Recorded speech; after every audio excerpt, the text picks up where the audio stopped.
Have you checked the children? You're a little mad sometimes. Hi, I'm Chucky. Wanna play? Sometimes that is better. You're gonna need a bigger boat. Long days and pleasant nights, fellow travelers along the path of the beam. I am known on this level of the tower as Jaime in Fuego, and if it please you, join me here for a bit of palaver on Hail to Stephen King. That's right, stoked to have you here for another episode, another Saturday with Cy King, my favorite author, as you can tell by the tower of tomes that is behind me there. But this is not discussing one of his books, actually. This is the first of the, well, actually, no, the first PG-13 entry to ever come from Stephen King. And it's interesting because, well, we are talking Cat's Eye, first and foremost. Cat's Eye! Cheesiest theme song in this. I am like totally gonna post in the Stephen King Facebook group that song because it made me laugh so hard at the end of this film. But yeah, so first PG-13 thing that had ever come from Stephen King, because up until this point we had Carrie, we had Christine, we had Cujo, we had all these different movies already, and this was them saying, well, let's see how bankable King can be in the PG-13 realm. And you know what?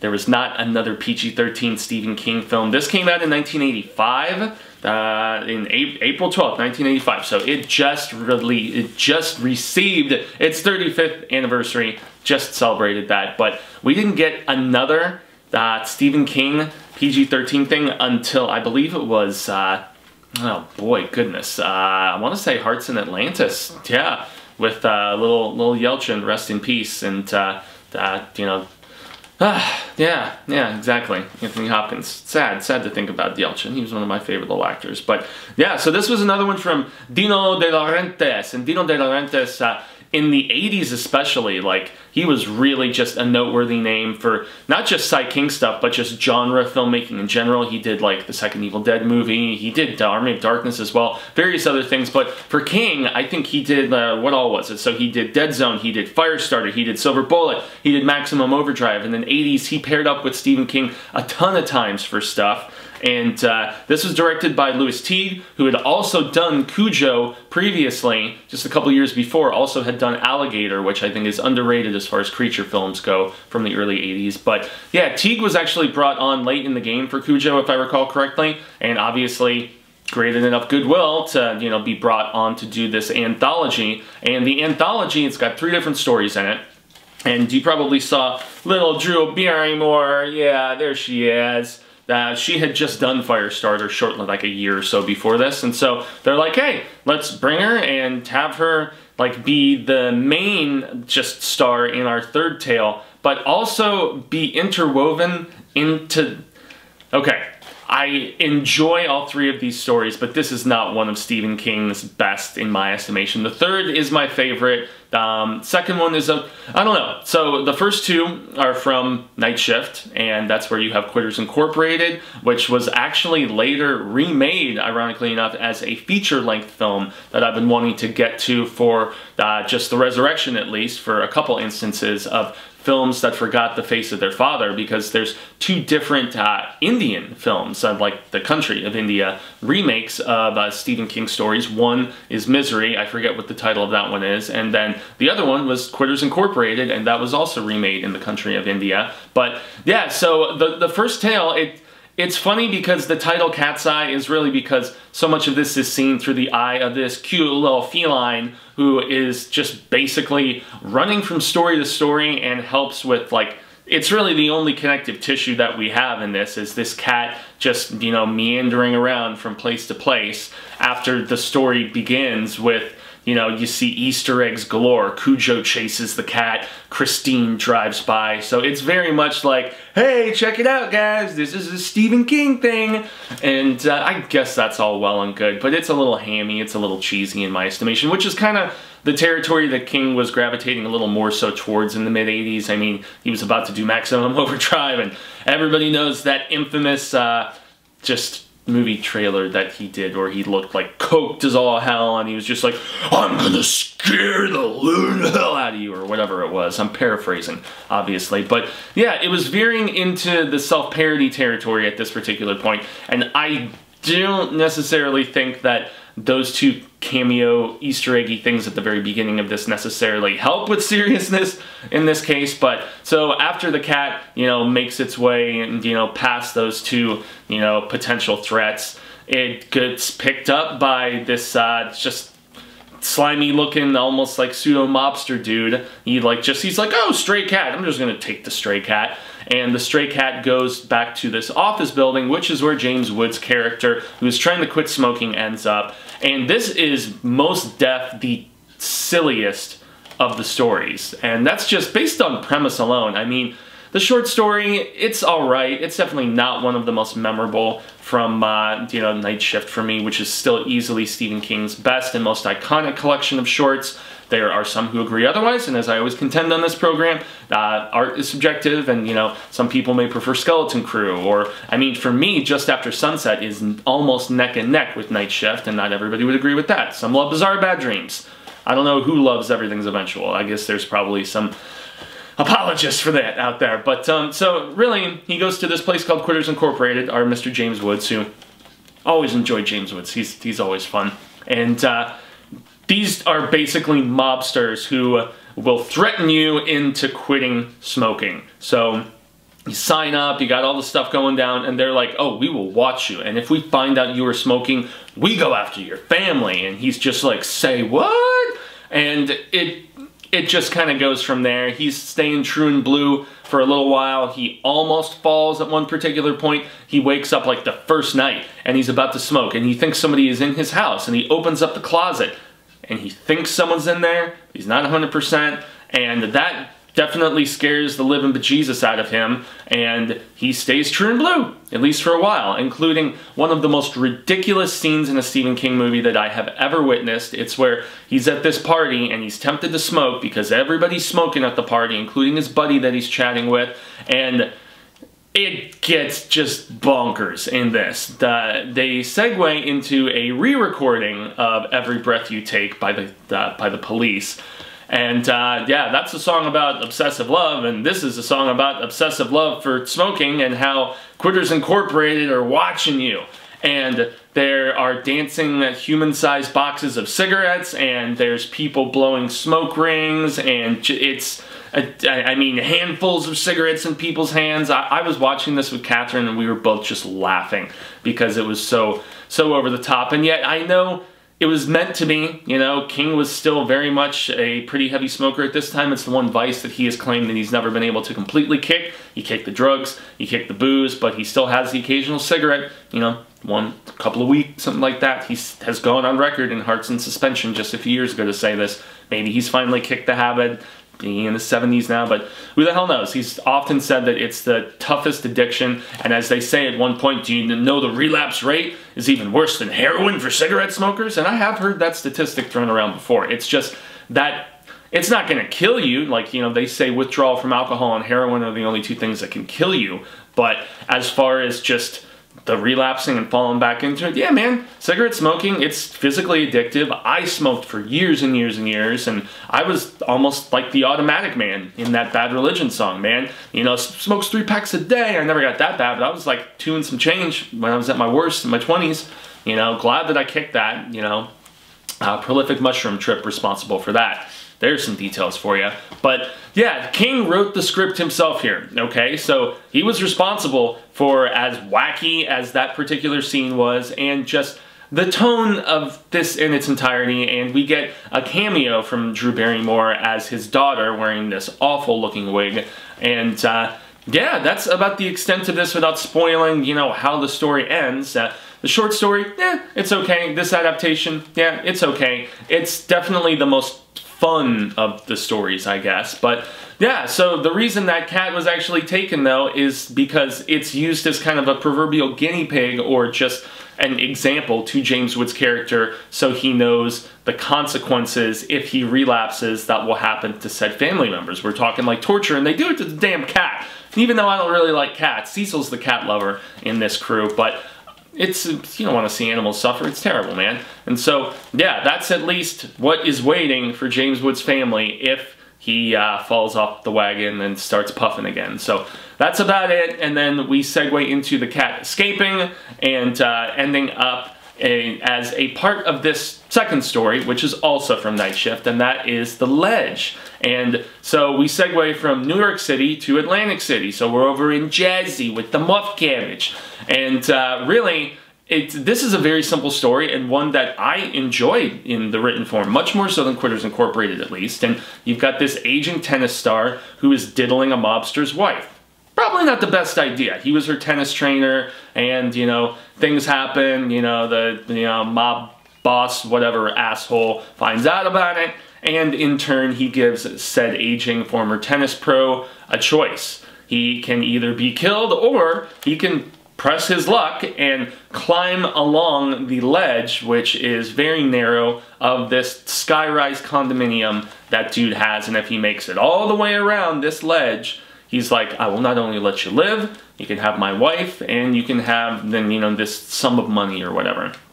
And yes, I will admit the tone is a little bit less grim than what we get in the actual written material. The written material for me, it just had a little bit more of a somber, scary sort of thing to it, whereas Mafioso dude in this, he's a little bit more goofy. He's playing horns, and he's like dumping water on him and all this other stuff. It's been a little while since I've read the short story, but I don't remember it veering into that sort of hamminess per se, or at least describing all that. We know that he's egging him on, he's doing things to try to get him to fall off, but really it's a little bit more drawn out at times. Like, he finds like little interior spots where he can actually take a rest and so I don't know. It's not a bad representation of it. It's effective, just retelling of the story. And justice, well, is justice served? Well, it may be, but it also could have a little bit of a twist, as the Shame Hammer is so fond of. So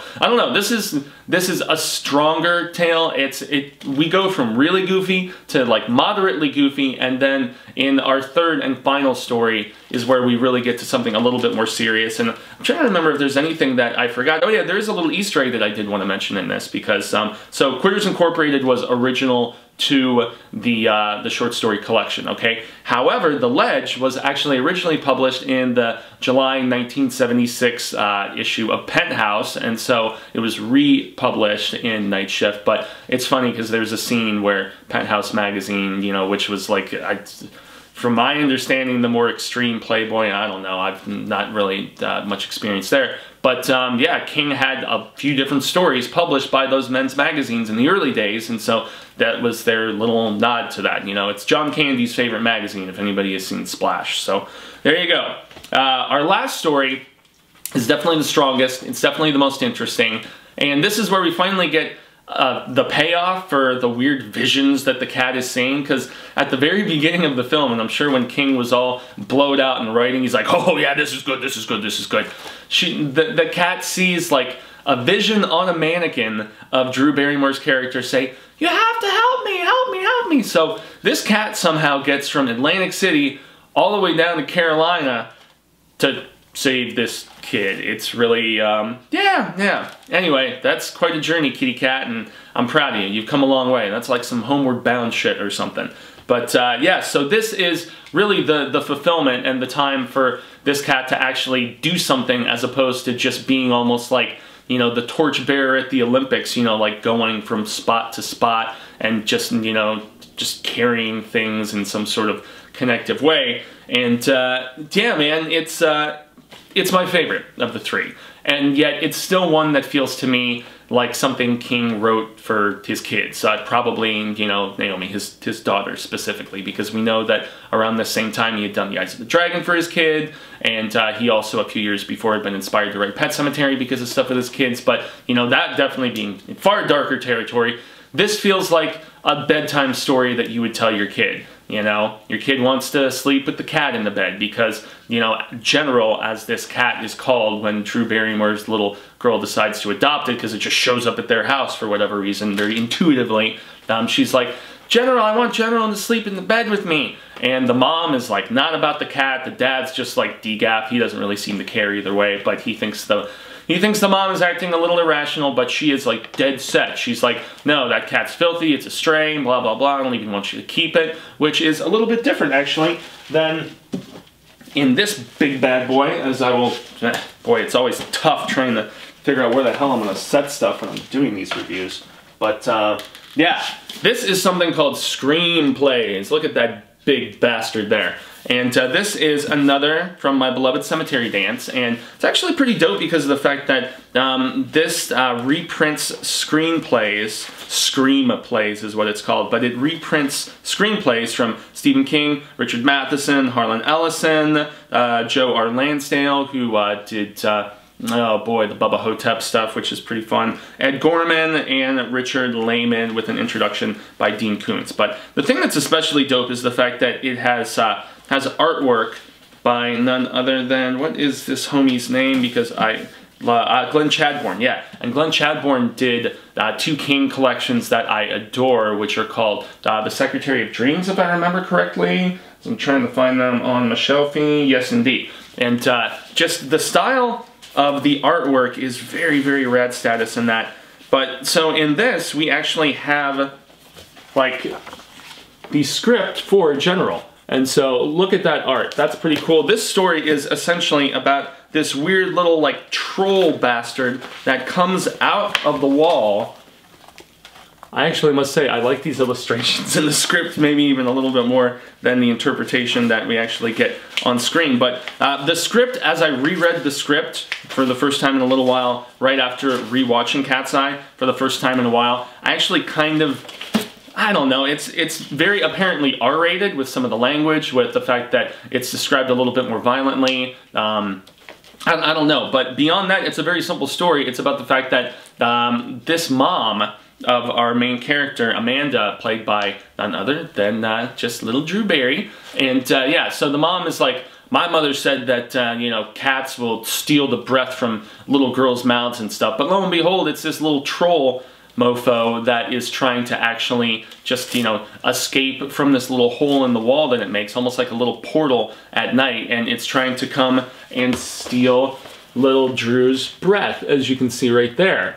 And yeah, man, I dig this script. It's fun. It's got some humorous moments and stuff in there, and it's definitely of the R-rated variety. And the cat has some confrontations with our little trolley dude. And the design of the troll is actually, like, this troll is a little bit more skinny and almost like elf-like, I would say.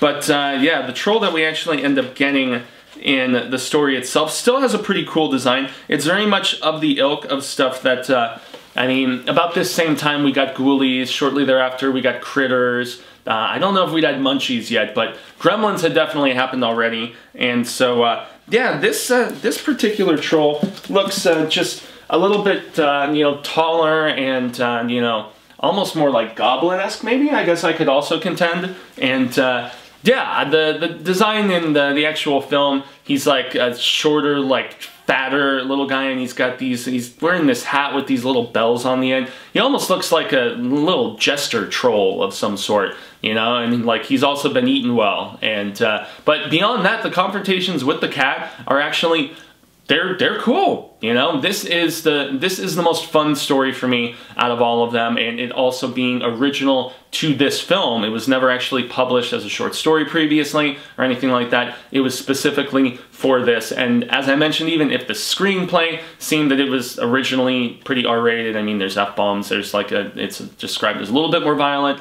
There's like a few more like racy, like they talk about smoking funny cigarettes with the neighbors and stuff. I don't know if you would have been making those kind of jokes, you know, on, you know, PG-13 film. But then again, the 80s were a strange time. The rating had just been created shortly before this. But the film was a modest box office success. I think it made like double its budget back or something. But, and, you know, with marketing, that, you know, probably means it wasn't like a huge runaway success. And it really makes you wonder, like, the perception of audiences at the time. If they were like, oh, is this, you know, has has Cujo been, you know, given like a rabies shot or something? But I don't even know if there's like turning back from rabies now that I think about it, if you've got it like as bad as Cujo did. But defanged and declawed, you know, let's use that analogy. And it just makes you wonder if audiences who are used to seeing everything Stephen King R-rated up until that point, and even after this, would continue to see everything Stephen King R-rated for another like 15 years.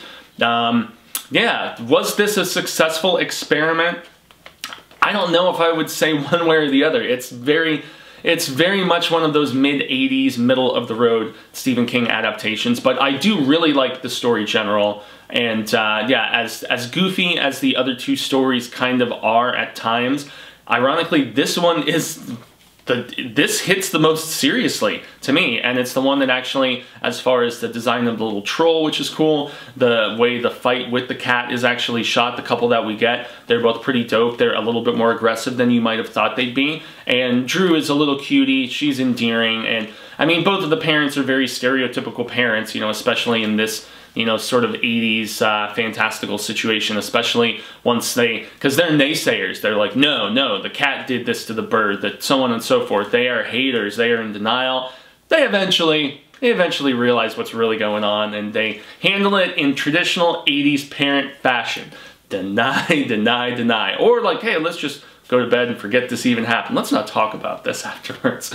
But yeah, this is a story that I actually enjoyed talking about the most compared to the other two. It's a fun little psyching detour. It can't hold a candle to an anthology like Creepshow that came out a few years before this. But I mean, as something maybe if you're trying to get your kids, like if you were trying to show something that's not going to actually terrify and torment your kid, although I don't know, if that kid's a little bit younger, that little troll, I mean, the Three Billy Goats Gruff story scared me. It's mentioned here in this segment. I mean, it might freak him out, but I think a little bit tougher of a kid, 5, 6, 7, whatever. I mean, in that younger, just getting into, you know, from kindergarten to grade school or whatever range, I think this would be a good way of dipping your toe and actually trying out some Stephen King with your kid. I mean, the cigarette story is definitely... But honestly, now that I think about it, I don't even know how kid-friendly this is, because the first two stories are definitely more so for adults. The third one,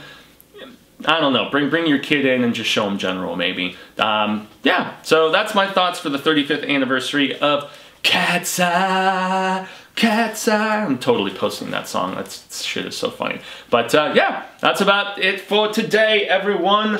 I have been Jaime and Fuego, and you can find me on all social media sectors like Twitter, Instagram, Facebook, YouTube, where I also have my own personal YouTube channel. Porfa y gracias. Jump over and subscribe. It would be greatly appreciated. I do an episode every day there, and I have been for the last few weeks since this whole crazy quarantine locked in our home stuff has gone down. That's where I do the non-spooktacular stuff. I mean, I do occasionally veer into like a thriller or a science fiction film that might have like a scary element here and there. But really, it's more so a showcase for just older comedies and, you know, indie art house stuff. I do like Oscar nominations there. I also do lots of Star Wars coverage and the geektastic stuff, but, you know, big budget, blockbuster, comic booky, whatever stuff, that's all on hold. We don't know when the hell that stuff is coming back, but my Star Wars coverage of at least, like, you know, comics and novels and things of that nature is continuing, along with tons and tons of other videos recently. Little Joe, Greener Grass, yeah, I mean, lots of indies that I can definitely vouch for. But obviously, you're here on the horror show, so please like, share this video, subscribe if for whatever reason you're watching and haven't. Ring that bell to make sure you get all the notifications. And just to remind everybody, the book of the month here for April for the Hail to Stephen King Facebook group. If you would like to be a part of the Hail to Stephen King Facebook group, where we have daily palaver about all things Cy King and his respective family, which includes Joe Hill.